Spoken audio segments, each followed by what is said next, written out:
Plus, yet another missile launch out of North Korea as the UN imposes sanctions against the country.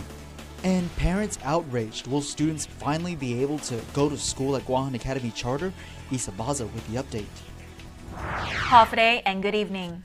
We begin with new developments out of DOC. A Superior Court grand jury late Thursday handing down an indictment against a handful of Department of Corrections officers, inmates, and others involved in an alleged scheme to smuggle contraband into the prison. While the investigations into the elaborate dealings are underway, court documents provide more details on the apparent inside job. It's a case of corrupt corrections officers. More than a dozen now charged. Leading the pack, longtime DOC Lieutenant Jeffrey Limo, also head of the Internal Affairs Division. Limo is among 13 individuals named in an indictment handed down late Thursday afternoon. Court documents list 51 charges against those accused. Sean Paul Johnson, Bruno Simmons, Roxanne Hokog, Jeff Limo, Frankie Rosalind, Furman Maritita, Edward Crisostomo, Ronald Menno, Jerry Hokog, Paul Johnson, Rosalina Hokog, Jerome St. Nicholas, and Liana Cabrera. Charges vary from conspiracy to deliver a Schedule II controlled substance, conspiracy to promote major prison contraband, delivery of a Schedule II controlled substance, possession of a Schedule II controlled substance, giving bribes, receiving bribes, official misconduct, and destroying evidence. Court documents state the dealings ran over a period of 8 months starting back in December of last year through August 24th of this year. That's when a shakedown of the prison resulted in positive findings of not only drugs and cell phones, but also proved officers were texting inmates in their jail cells. Limo is alleged to have transferred inmates Johnson and Simmons from one part of the prison to another, as well as arranged for them to receive visitors in exchange for quote-unquote consideration. Limo also allegedly corresponded with co-defendant Ronald Menno, who we should note is a DPW employee, related to such transfers of prisoners. As head of the IA division, Limo often spoke with media on efforts to keep contraband out. Here he is in an interview with KUAM last year. There is a Public Law 33-08, which is the contraband reform law that was enacted in 2015, and we're going to stand by that. We're going to continue to work on that. And those who continue to try to violate this current law, they'll be prosecuted. So far, DepCorp officials confirm only Maritita resigned from the department. The employees charged have since been placed under house arrest. A federal complaint has been filed against 3 Chinese men who were arriving at the airport on a flight from Japan yesterday. Although one of the men passed customs, 2 didn't, namely Ziwen Wang and Yukai Liu. They were subject to a secondary search. Customs officers found over 100 fake credit cards from foreign banks in their possession. The cards were wrapped in foil inside a cigarette box and were hidden inside shoes and clothing and luggages.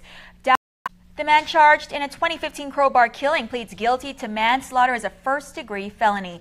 Redson Tomi had been binge drinking with 45-year-old Toskachu Abbott when the men got into an argument. That's when Tomi used a crowbar to fatally hit Abbott in the legs and head. In court on Friday, he apologized to the victim's family and to the people of Guam. He will serve 5 years behind bars. A 30-year-old Agate man is under arrest in connection to a suspicious package delivered to a Tumon hotel. On Thursday, the Guam Police Department's Mandani Drug Task Force, as well as GPD's K-9 unit, were responded to the Garden Villa Hotel. The package reportedly containing 27 grams of the drug ice. Eli Charfres Quintanilla, who had recently checked out of the hotel, was arrested and charged for drug possession with intent to deliver.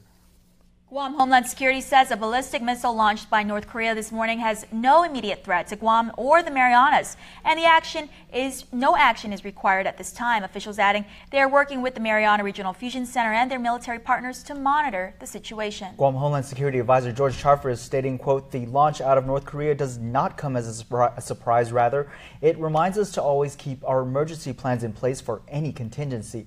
This latest move flies in the face of a recent UN sanctions against the North."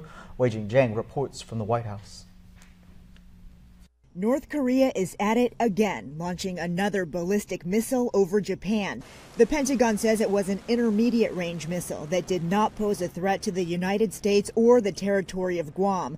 But the missile did fly farther than the first launch over Japan and prompted warning sirens as many people were just waking up. I translate it with my phone translator. It's a find shelter in a basement. North Korea just launched a missile. Kim Jong-un had threatened to retaliate after the latest round of sanctions passed by the UN Security Council on Monday. It's pretty aggressive, and it also comes after really striking comments from Pyongyang about wanting to bury Japan with nuclear weapons. The president was briefed here at the White House, and CBS News has learned U.S. intelligence had been expecting a launch Thursday or Friday. The president was also asked about North Korea aboard Air Force One prior to this latest provocation. We are working on different things. I can't tell you obviously what I'm working on, but believe me, the people of this country will be very, very safe. The president has repeatedly stressed cooperation with China to find a solution to North Korea. Weijia Jiang, Guam's News Network. Secretary of State Rex Tillerson called on China and Russia to take direct actions of their own against the North. The UN Security Council will meet as well to discuss this latest launch. Congresswoman Madeline Berdalio responded, saying their actions will not be tolerated. Berdalio stating, quote, North Korea's latest missile launch is a provocation of the international community and demonstrates the regime's unwillingness to halt its destabilizing actions. The United States is firm in our absolute and unwavering commitment to the security of Guam, as well as our allies in Japan, South Korea, and the region. Well, what caused a woman to lash out at customs agents at the airport last month? The incident happening while she allegedly made claims she was with North Korea. Her mother recently spoke with KUAM about the days prior to her daughter's arrest. These images show a happy Yoshi Bermudez with family and friends, a stark difference from the jail photo released following her arrest at the Guam International Airport in late August. When I saw her picture, I was very sad because she looked very confused and very tired, and I think she was aggravated by probably the way they were talking to her, and I think she was not okay. She was not okay. She didn't look okay to me. Her mother, Griselda Mesa, spoke with us over the phone about her daughter, saying this just isn't like her. She's very outgoing. She's very happy. She's very hardworking, and she likes to study a lot. That's all she's been doing, you know, and that's all she does. And so she likes to travel. Mesa says Yoshi seemed to be having a good time during her trip to Malaysia.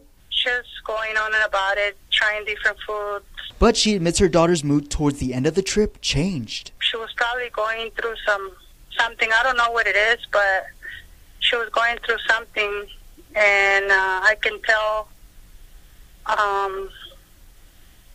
I think she was depressed because I was talking to her a lot, and I think she was very depressed. Last month, the Los Angeles woman was coming off a flight from Singapore. Customs officers inspected her. That's when she allegedly claimed she had a bomb in her baggage and was a serial killer. She even claimed she was with North Korea and that North Korea should just bomb Guam. She even admitted to swallowing cocaine. The 27-year-old is charged with terroristic conduct as a third-degree felony and has since pleaded not guilty by reason of mental defect. While her case makes its way through the local court, her mother leaves this message. I just want her to know that that I love her and that I'm waiting for her to come back, and that to be wise wherever she is, and for her to call me, that I'm waiting to hear from her because I haven't heard from her in a while. Bermudez is scheduled to be back in court on September 28th for further proceedings hearing. A third allegation has surfaced against former Capuchin brother and DOE teacher Vernon Camillas. 48-year-old RIC alleges he was sexually molested by Camillas twice when he was around 14 years old. Camillas was assigned to the Agana Heights Parish, where he supervised youth choir events and taught CCD classes.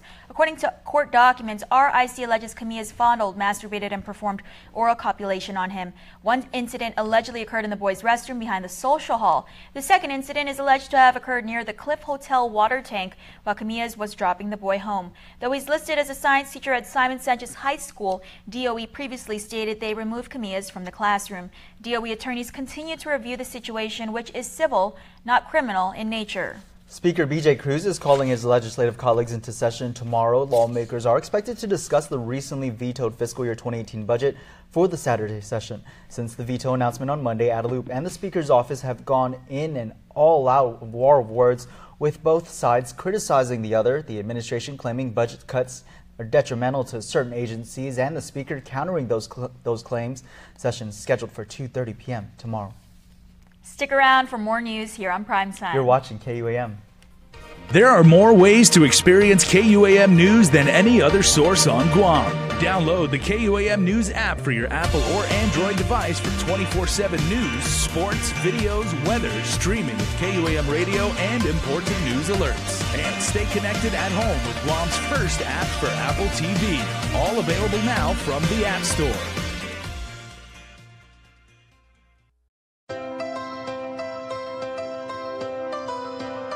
When we face an uncertain path, when we struggle with life's challenges, and when the unexpected happens, it's a beautiful day. We rely on the people we trust, it's a beautiful, who we can always count on.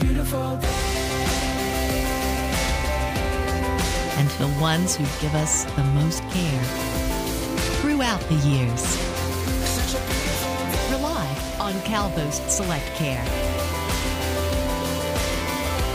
to give you the comfort and security you need wherever you are. Gov Guam employees, retirees, and survivors, enroll today.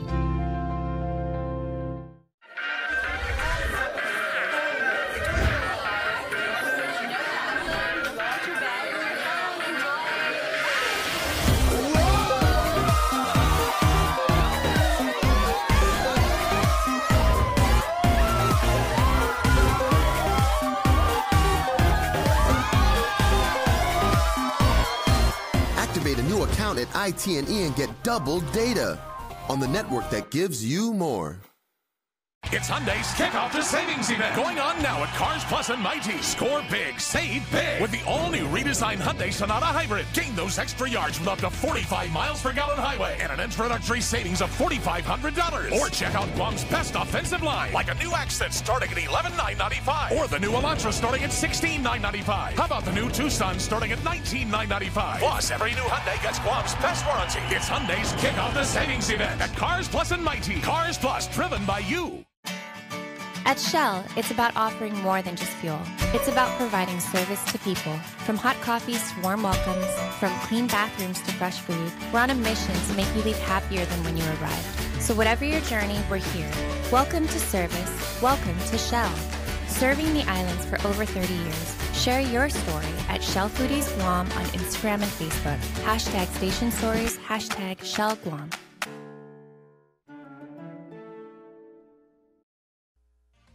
Connect with KUAM News. Find us on your favorite social media platform. Follow us and stay in the know with Guam's news leader.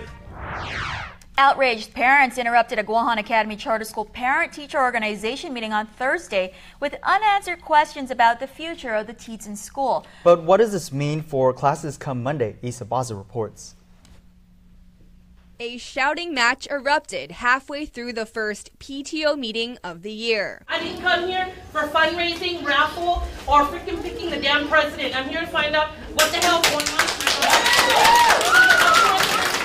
Our kids are the only kids out of school right now. Our kids are falling behind. Why? Because you knew you didn't have the proper documents on hand to open the campus. I want to know where's the chairwoman about it. I want to know where the rest of the board is. And your staff members told us to come here specifically to concern these issues. So are you going to address our concerns? Elementary school principal Mary Moffness telling parents their concerns should instead be brought up with the school board, with a preschool teacher admonishing parents for yelling in front of children. At issue is the late start for middle and high school students, with 13 lost instructional days so far. The continual delays have parent Vicky Miyazato questioning her decision to move her 15-year-old daughter Hana to Guam this year for high school. She freaked out the other night. She's like, Mom, are you serious? No school again? I wanted her to be raised here. I wanted her to learn our culture. But what is she learning here? Nothing. She's not getting educated. It's really upsetting because I'm worried about if a college will even take me, if this is a legitimate school that I can go to and rely on to get the education I need, and if it's not that, then I don't want to be here. Miyazato expressed frustration with getting answers from school officials. Many parents questioned the leadership of the Board of Trustees. While parents were told to bring their concerns to board members, 2 members in attendance did not address the parents there. I want to get into a good school as soon as possible, and it's upsetting. It really is. Much to the relief of parents and students who have been waiting for classes to resume after opening for only 1 day on September 5th. The Guam Fire Department cleared the school on Friday. Meanwhile, Public Health Director James Gillen says the campus was also given a conditional sanitary permit after installing the required number of water fountains and urinals. However, the school will be unable to hold physical education classes. Reporting for Guam's News Network, I'm Isa Baza. We should add that in order to open the school, must also receive an occupancy permit from the Department of Public Works. According to the school's Facebook page, classes are still set to resume on Monday. Caught on camera, 4 perpetrators were captured on video surveillance burglarizing Machinano Elementary School over the weekend. DOE Deputy Superintendent Erica Cruz says the burglars attempted to enter 7 classrooms, damaged doors, and eventually made their way into 4 rooms. The rooms were left a complete mess before the suspects took off with school supplies. Luckily, they were able to track them down. We're grateful that we have all our schools, with the exception of our leaseback schools, equipped with systems that will be able to deter burglars of our schools. Thanks to an emergency response effort, school officials were able to repair the rooms before students returned to class on Monday. Details of any arrests have not yet been released. The case has been forwarded to GPD. The Guam Council for the Arts and Humanities Agency is featuring a new artist this month. KUAM's Valerie Maige gives us an inside look at what to expect. The light and the dark. 24-year-old Neil Frianeza Katangay turns his life experiences into art. I guess you could say 2 sides of me. My love for the island because I grew up here, and my love for all things dark. Katangay is the Guam Kaha Artist of the Month. He's a visual artist with paintings that include the flora and fauna of our island. When hiking in the jungle, I painted a laddie stone. I hiked to Tangeeson Beach. My aunties have lots of flowers in their garden, so I just started to take reference. Like Guam has an interesting scenery and an interesting color palette, so I was like, might as well try and paint that, and then present it to Guam, in a way that I can. To very dark, sinister themes, monsters and creatures. I liked dark-themed work. Whether it was all the masters or just personal things like horror movies, I love that stuff. So I tried to portray it in my paintings. So as I got better at doing regular stuff like cultural stuff or island stuff, I started getting better at my darker stuff. Katangay already has several buyers from Guam and the mainland. Many of his pieces already marked sold. His work is displayed on his social media pages, allowing for the world to see as well. You can check out the exhibit at the Kaha Gallery in Hagåtña Monday through Friday from now until September 29th. Reporting for Guam's News Network, I'm Valerie Maige. While helping those thousands of miles away, the Lieutenant Governor's office leading a boot drive alongside other government agencies today. The effort all to help those affected by Hurricane Harvey. Lieutenant Governor Tenorio stating the people of Guam are no strangers to the devastation of storms. He asked for everyone to do what they can to support our brothers and sisters in Texas as they work to rebuild. Speaker B.J. Cruz is the recipient of the National Distinguished Advocacy Award from the American Cancer Society Action Network in Washington, D.C. earlier this week. The award recognizes the speaker's efforts in fighting cancer. In 2015, Cruz introduced legislation to increase the minimum legal access age for the sale of tobacco from 18 years old to 21. However, the bill was vetoed. In January, Speaker Cruz persisted and introduced the bill again. The measure was passed with unanimous vote and lapsed into law in March. 700 plus pledges and counting. The Guam Visitors Bureau adding 8 businesses to the Half a Day Pledge program today. The ceremony took place at Terraza Cafe and Grill at Punta Dos Amantes. That restaurant, along with Two Lovers Point, Mickey Taxi, Rod Ventures, Creative Studio Guam, Munchies Guam, Loving Guam, and Lux Guam each signed the pledge. GVB also presented a special Half a Day Pledge Ambassador Coin Award during the ceremony, which went to Mickey Taxi driver Mansik Kim. He was recognized for helping get a customer's pouch back to them. The pouch contained more than $3 grand.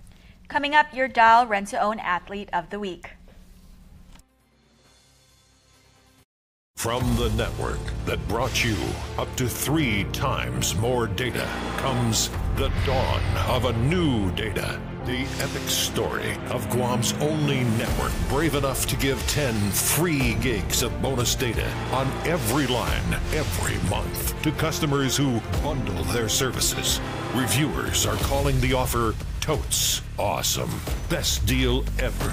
And yes. Visit GTA.net for details.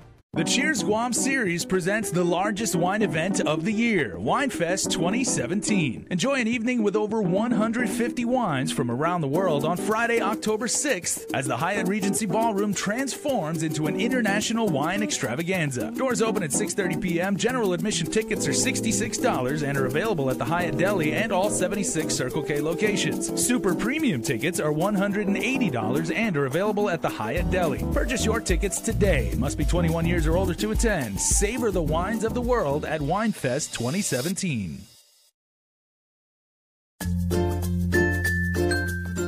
The Down Syndrome Association of Guam exists to support families of individuals with Down syndrome.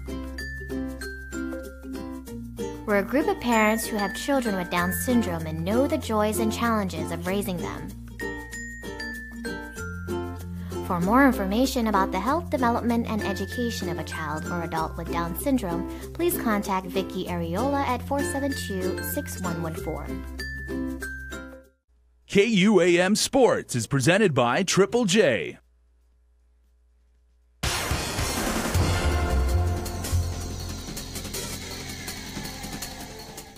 What's up, Guam? Dave Delgado here for KUAM Sports. Thanks for watching. I have some programming news to pass along to you in just a bit, but first off, your Dial Rent-to-Own Athlete of the Week, some FSAC basketball and soccer for you. Check it out.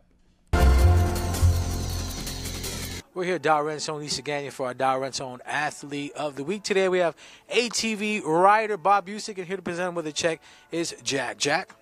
Congratulations on being Dial Rent-to-Own Athlete of the Week. Who would you like to donate your check to? Well, thank you very much. I'd like to donate the check to Gearmac. That's Guam International Raceway Motorcycle and ATV Corporation. You've been racing for a long time now, just recently picking up your 24th overall ATV Open title. Yeah, it kind of shows my age. Been started racing motocross on Guam back in the 70s and got into the ATVs in 1985. Won the first title in 1986, and this is my 24th one. It's been a long road. I had some exciting times out there, some great challengers. Roberto Pitter was our original champion back in 1985. Loved racing with him. I'm actually trying to get him to come back out for our upcoming Supermoto series that we're looking to try to start. So a lot of great memories. I'm still having fun, and I'm going to keep riding and keep trying to collect these championships. Yeah, the racetrack, a little bit muddy sometimes with all the rain we've been having. How has it been out there on the course recently? It's been challenging. The rain is makes the track soft, and then everybody goes out there, especially those two-wheel guys. They go out there and rough up the track for us four-wheelers. But, we like it. It's tough. It's a lot of endurance. It's physical. We're beat. Sometimes it takes me 3-4 days after the races just to be able to get off the couch. I remember back in the day when drifting first started, you were out there in your station wagon. Where are some of the places you've traveled and been able to race? Raced Open ATV. We did the Baja 1000. Again, I did that with Roberto Pitter and another guy named Peter Marking, and we got second place. That was back in 1989. That was 1,089 actual miles. We started off up in Ensenada, the northern part of Baja, and went all the way down to the southern part of the Baja Peninsula. We also raced in Japan. Had a great time over there. Raced over there for several seasons. Took some Supercross championships. Took a couple endurance championships. Finished number 3 twice in the motocross championships, and really had a fun time over there. And looking forward to continuing to race here. I don't think I have the speed to go anywhere off island anymore, but here on island, I'm barely hanging on. The young guns are coming after me. Some of the older guys are still got my. They're trying to get my ticket too. So I'm trying to stay in shape, trying to stay ahead of them, and have a good time. I got great support out there. I got Cycles Plus behind me. They got a great machine, and with that machine, I got 90% of it is that bike. I think that bike is just the most awesome bike ever created. It's the Suzuki LTR 450. And with that bike and my old bones, we've been managing to collect these championships, and I feel fortunate, and I really want to thank Cycles Plus for that. All right, congratulations. Stay tuned to our next Darrenton Athlete of the Week. KUAM Sports Athlete of the Week is brought to you by... Teams wanting to join the upcoming FSAC Basketball League should call 998-5179 or email rolltest.fsag@gmail.com. That's rolltess.fsag@gmail.com to register. The league is slated to start mid-October. Once the teams get put in their respective brackets, there will be a junior division, which is an open division for players 18 to 38 years old, a senior division for players 50 to 54, and Super Manumku division for players 55 and up. Also new to the league will be some 3-on-3 competition open to all divisions. Turning over to some soccer news, Ross Awa recently completed the AFC goalkeeping coaching tutors course this week in Kuala Lumpur, Malaysia. The national coach is working towards improving the status of the Guam's goalkeepers locally and internationally.